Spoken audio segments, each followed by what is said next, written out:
siya yung lagi pumupunta dito. Napasilip-silip dyan sa bahay natin.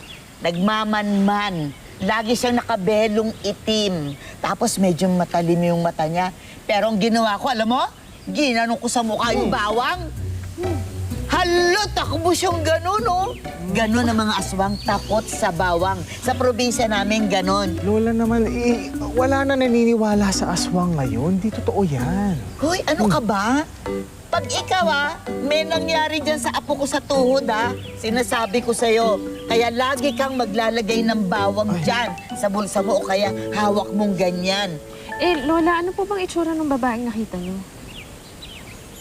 Parang maganda naman siya. Maamo naman ang muka. Kaya lang, para talagang kaduda-duda. At saka talagang tingin ang tingin dito sa bahay natin eh. Sisilip-silip na ganyan, parang may hinahanap siya.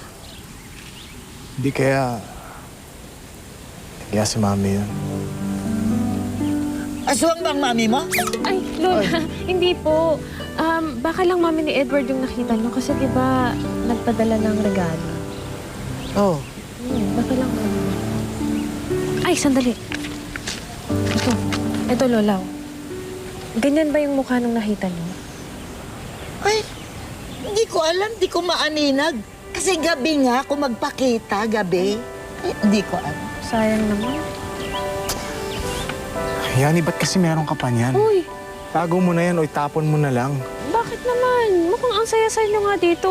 Tsaka, meron ka naman palang family picture eh. Ilalagay ko dito. Wag na. Hindi na babalik yun. Mas mabuti pang maniwala na ako sa aswang kaysa dyan.